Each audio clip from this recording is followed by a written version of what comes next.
Hello, my name's Gavin. This is Genre Books, and today we're going back to one of the original ideas for this channel, which is my deep dive into Planet Stories, the pulp magazine that ran from 1939 to 1954. Sword and sorcery, sword and planet, science fiction mismatch. It is glorious. It doesn't take itself too seriously, but it's not a joke either. Like I say, it's been a while since I've done a Planet Stories deep dive. The last was part of Rocket Summer, the event created by Michael K. Vaughan. And during that event, I did 4 magazines, 1 per week. Thrilling Wonder Stories from the 1930s, Planet Stories for the 40s, If, the first issue of If for the 1950s, and Galaxy for the 1960s.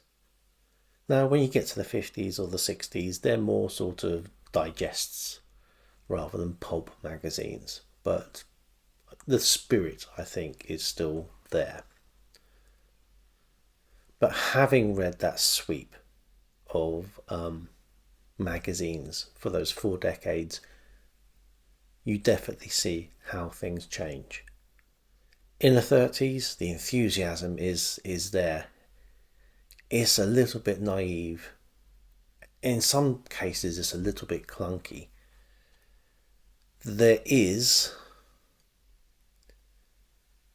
and I think this comes a little bit from Gernsback and the shadow of Gernsback, and later the shadow of John W. Campbell. There has to be scientifically possible, if not plausible. Planet Stories does not hold itself to that standard. They are just good adventure yarns with a science fiction gloss. There is a premium on adventure. And I noticed when I was reading that issue of Galaxy, there's a couple of stories in that magazine where there isn't even an antagonist. And that's perfectly fine for science fiction. I don't think it works for the kind of pulp science fiction that I really like. You've got to have a baddie. They don't necessarily have to be an alien. In some cases, the aliens are the people suffering at the hands of despicable humans. But there has to be that antagonism there, that narrative drive. Still, I'm glad to get back into the saddle, going through Planet Stories. I've got to pick up the pace on these a little bit. Otherwise, I'm doing this for the next decade. But Volume 1, Issue number 7, Summer of 1941. We have the second story from Leigh Brackett. We have a cover story from Raymond Z Gallun. We have yet another story from Ray Cummings, and another from Winterbotham, and one from Rocklynne.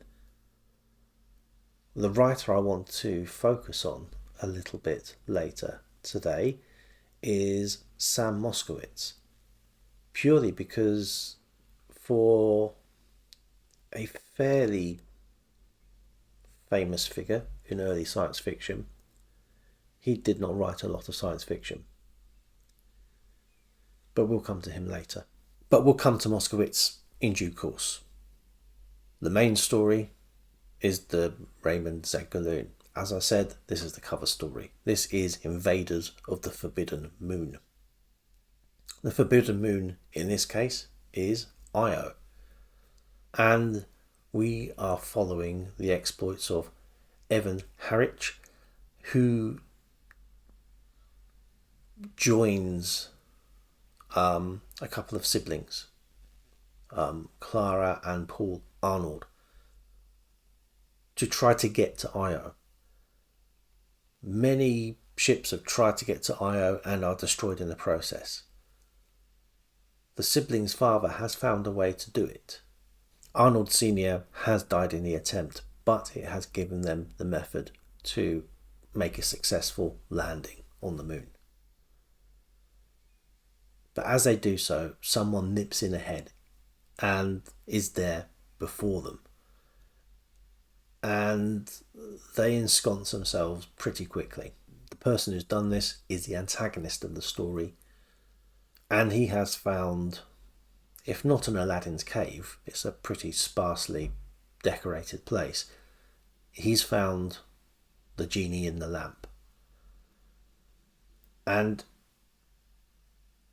it's a bit of hokum, but it is definitely a story of being careful what you wish for and not overplaying your hand. It has lots of science fiction hallmarks. You have just your classic villain space pirate type.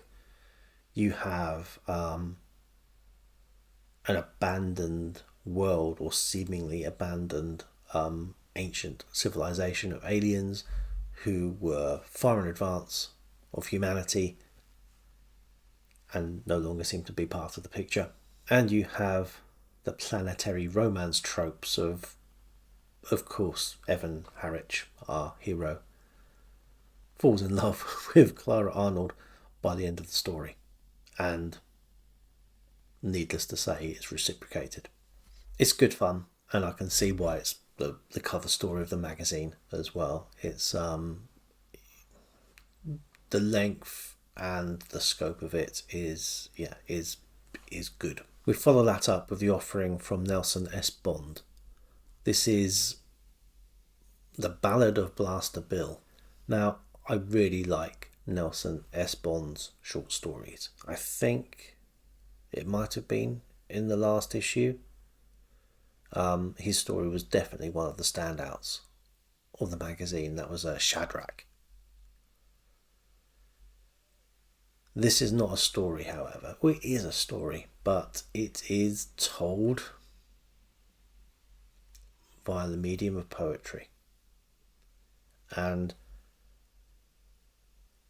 as much as I like his short stories, I think The Ballad of Blaster Bill is a good example of why science fiction poetry never really took off. The next story, Leigh Brackett. This is, I think the first story for the magazine was The Legion of Space. Well, this is another Legion type story, but this is the Dragon Queen of Jupiter, and it shows an outpost, and this story shows the heroics, travails of the dwindling Foreign Legion type outpost that is battling antagonistic forces on the surface of Jupiter. So the science, as you can guess, isn't really there, but it does deliver in the action stakes. You really do get the feeling that these remaining troops are completely up against it. Not only are this dwindling amount of troops fighting an array of quite nasty enemies, there's a fair assortment of insectoid and reptilian adversaries. They're also battling a mystery. All liquid seems to be evaporating almost immediately. They are now battling their thirst as well as fighting the enemies, and whilst they might be able to hold out from a military perspective for months until their relief arrives, obviously without being able to drink, they only have a matter of days before they will be overwhelmed. Will some of these legionnaires desert? Are they even able to? Can they escape? How are they going to combat their own hunger and thirst at the same time as the enemy? There's a lot at play here. It's pretty much action from beginning to end from Leigh Brackett, and is a good lot of fun. The science is, however, a secondary concern. The science in the following story is a little bit off as well. Frederick A. Kummer Jr.'s Sargasso of the Stars. This is about an area of space where there is a magnetic pull which draws ships in from which they can't escape, hence the title. And it is the story of how this is overcome. We are following a group of salvagers who become trapped in the very area they are trying to make their profit from, and the salvagers end up fighting the savage descendants of a small group which have been existing in the Sargasso for multiple generations, showing how long ships have been drawn into this graveyard previously. The ending is a little cheesy and a little rapid, but in general, this is it's a fairly fun tale. R.R. Winterbotham is the author of the next, Genesis. I like his stories. He's been in Planet Stories a fair bit, and I'd read a couple of his stories prior to reading through Planet Stories, and I've seen nothing to change the high opinion I have of him. This is the story of our two heroes who, I think they begin by escorting this scientist but become his captives. This scientist is a nasty piece of work. He has what they believe to be a native Venusian, and they are travelling to Venus. This scientist mistreats this Venusian quite badly. Like a cross between a pet and a slave, but he's not pleasant to him, demeans him all the time. Our heroes treat him somewhat better, which demeans them in the eyes of the scientist. The scientist, it then turns out, is even worse than we think. He has created this Venusian out of some protoplasm that he's found on Venus, and he is wanting to populate Venus with constructs that he is engineering from this protoplasm. But what he has needed for this is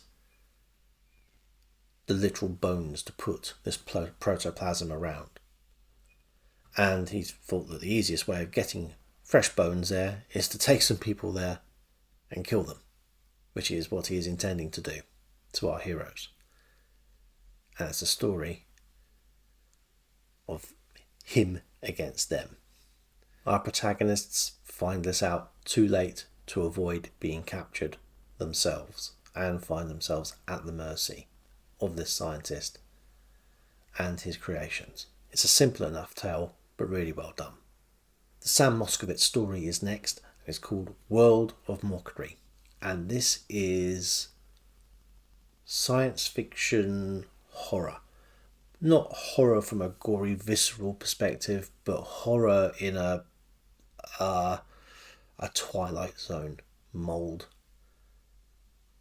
Our protagonist finds himself stranded on a planet. He's looking around for basically sustenance or a way of signalling for help.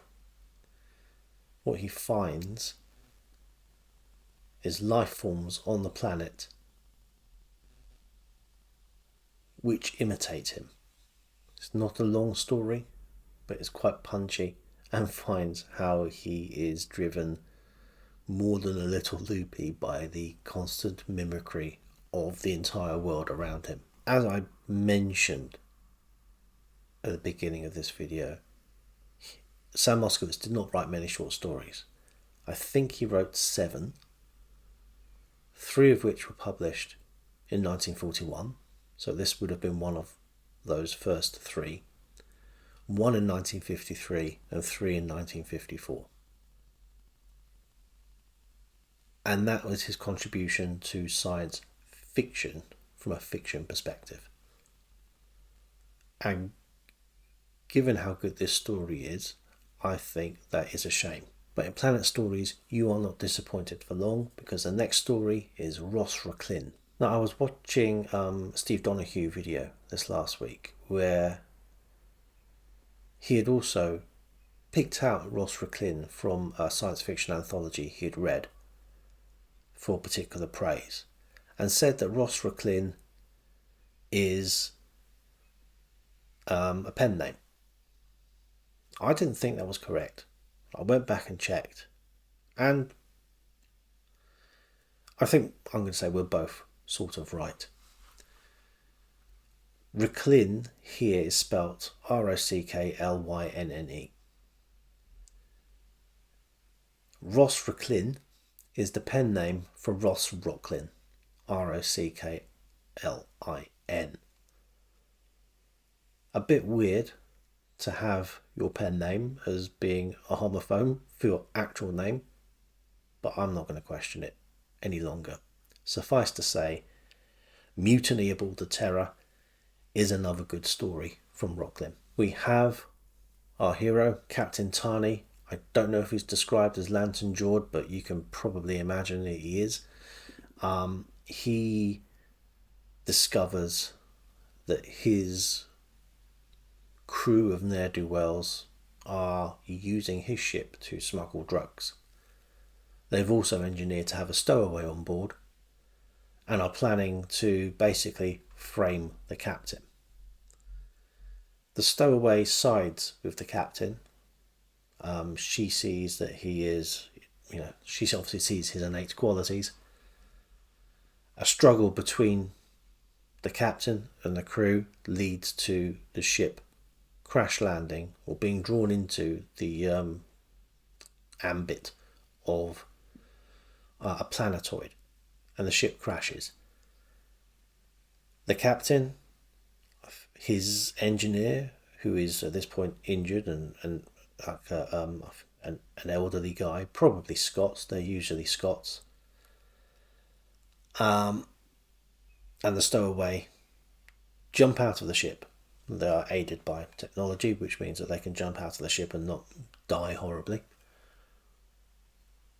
But they land on the planetoid. They see the ship crash. They imagine that the rest of the crew has perished in that incident. The planetoid is habitable.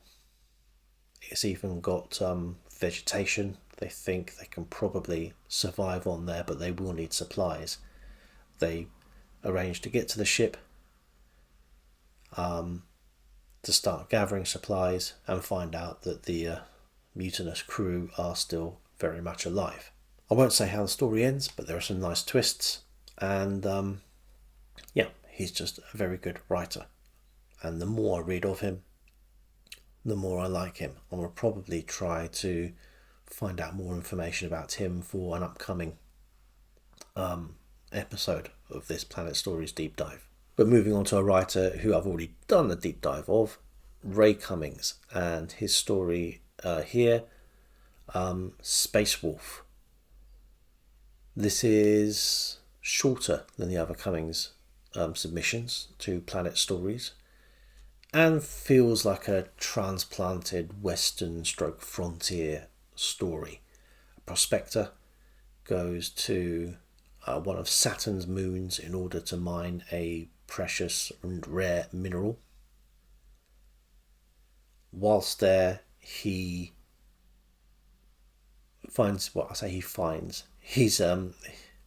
starts to be shot at by the daughter of a famous scientist, and they had both landed there years back.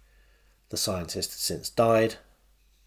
The girl has known pretty much nothing else other than this planetoid, other than this moon, and is fending for herself, but she can also communicate, control the local wildlife, which is, I don't think it's a supernatural gift, it's just something more scientific that before his death, the scientist father had inculcated her to. They barely have time enough to be introduced, and for the prospector, who is Solo is his name, they barely have time to get to know each other before they realise that they're not alone on this moon, and that there is another group of prospectors there.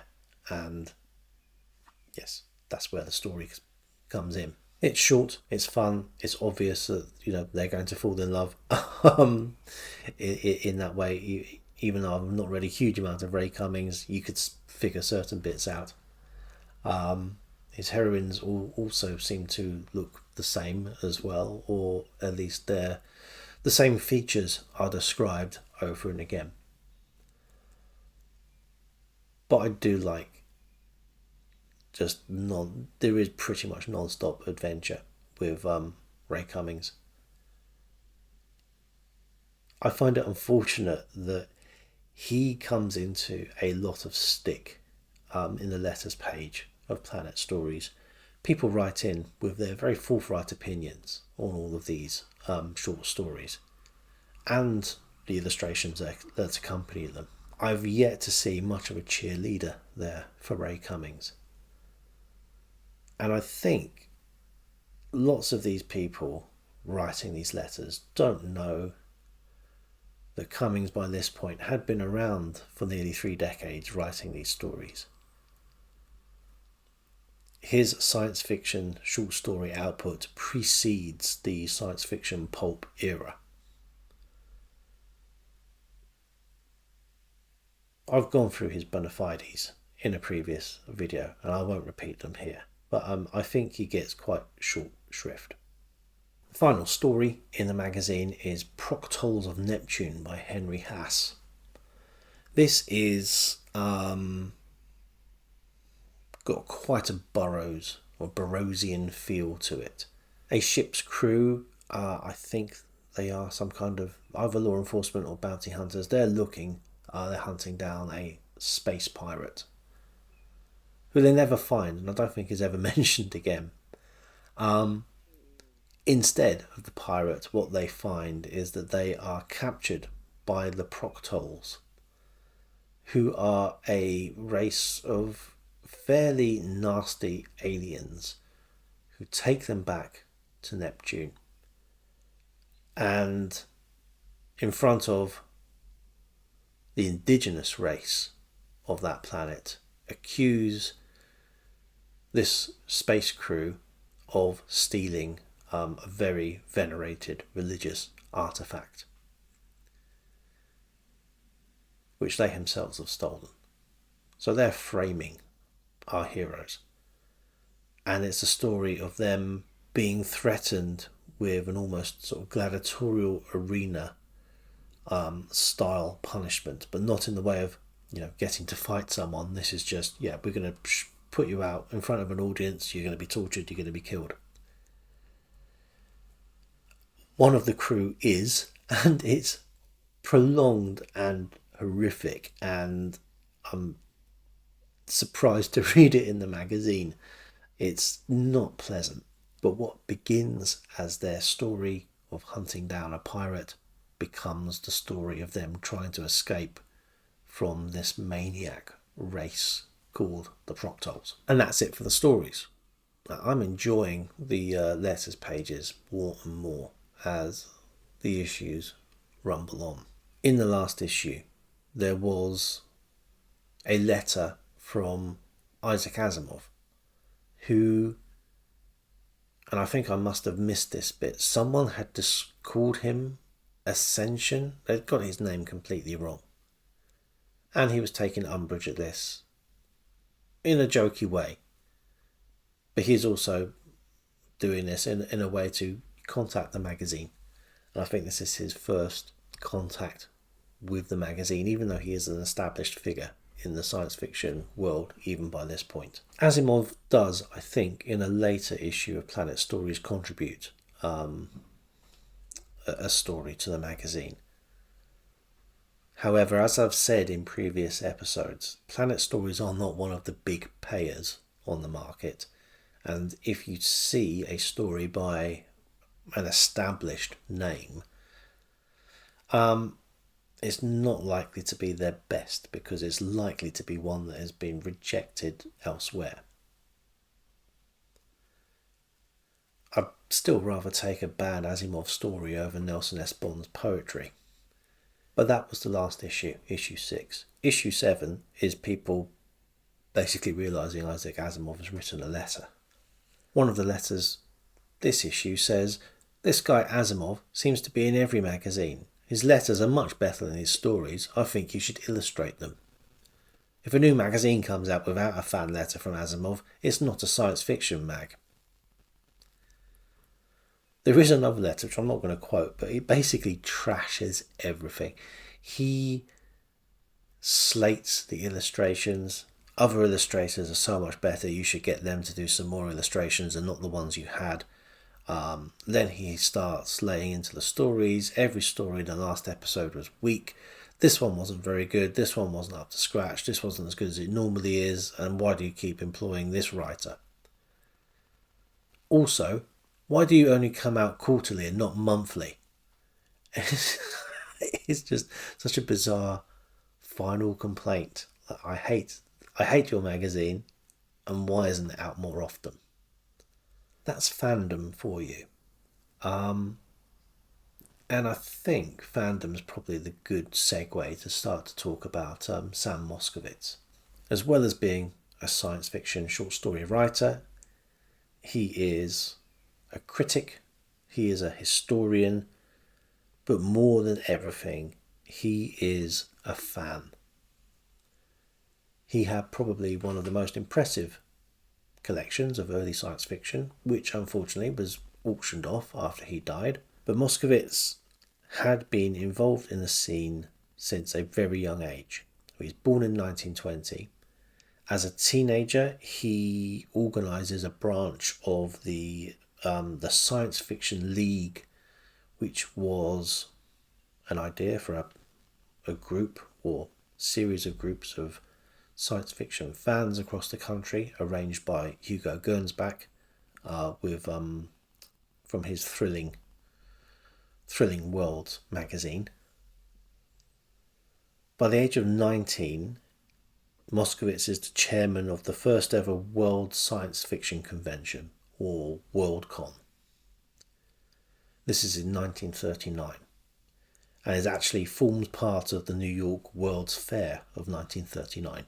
There are 200 science fiction fans in attendance at this convention, and guests include John Campbell, Isaac Asimov, L. Sprague de Camp, Ray Bradbury, Hannes Bock, Harry Harrison, John D. Clarke, Jack Williamson, and the guest of honour is a science fiction illustrator. So it's an impressive roster of guests. Almost as impressive is the list of people from the Futurians, which is a rival science fiction fan group, who were, I think, intent on causing a little bit of trouble or disruption at this convention, and were preemptively excluded by Moskowitz and not allowed to attend. Frederick Pohl, C.M. Kornbluth, Donald A. Wollheim, and Robert A. W. Lowndes are all part of that group. So some big names are there, and some big names are not allowed in. This is the beginning of the science fiction convention circuit, and we already have drama. What we also have is a first. Forrest J. Ackerman, who is a friend of Moskowitz's, and a large looming figure in science fiction itself, and the coiner of the term sci-fi. He and his then girlfriend, Morojo, was the name she went under. She's also an editor of a fanzine in her own right. They attend this first science fiction convention in costume. Fortunately, cosplay is something that never caught on at conventions, and everyone has behaved decorously and dressed soberly ever since. In the 90s, Ackerman was actually given an award by a convention for pioneering cosplay. And in a great science fiction trope, the woman that he actually did that with was also honoured about 25 years later. But Moskowitz has arranged all this before he's even 20. After the convention, he forms the Eastern Science Fiction Association, which is based in New Jersey and has many meetings, conventions. Moskowitz also, as we've seen, writes a few stories himself. He also edits a science fiction magazine, I can't remember the name of it, for Hugo Gernsback. It's not a magazine that lasts very long, but he gets a chance to edit one himself. But what I think Moskowitz is probably most famous for is as a chronicler of the early science fiction scene. He wrote a history or monograph, or whatever you want to call it, on science romance or planetary romance as it was appearing in the Muncie magazine before the Pulps took over. He's a serial anthologist and collector of other works, and has a lot of books published that he had edited, anthologies of science fiction stories. And he also wrote a number of histories of the pulp era. Lots of these are quite partisan and quite opinionated, but even the people who may be detractors of him personally seem to appreciate the importance of the works. It's odd that in Moskowitz you find someone, I think when I first saw his name, I'm expecting to see lots of stories from him, and there just aren't any. I don't think there are any novels either. It is just these histories, memoirs, chronicles of the times. But he is a large figure in science fiction history purely for this. And all of that wasn't even his day job. He was the editor of 2 trade publications, Quick Frozen Foods and Quick Frozen Foods International. I think there are worse ways to pay the rent. But I thought I'd talk about him a little bit today because it's unlikely to see him in the pages of Planet Stories again. I'm not sure if he does have stories in it again, whether one of the other 6 short stories that he wrote turn up in Planet Stories. They're all written within the same time frame, so it's possible. But he is, at best, a sporadic contributor to the fiction. So I thought I'd take the opportunity whilst I saw his name. So that was issue number 7. I shall be back, hopefully soon, with issue number 8. Yes, I've neglected Planet Stories for a month or so. I think the BookTube events took over a little bit. I need to dip my toe into these events and not dive in head first every single time. But I'm just excitable.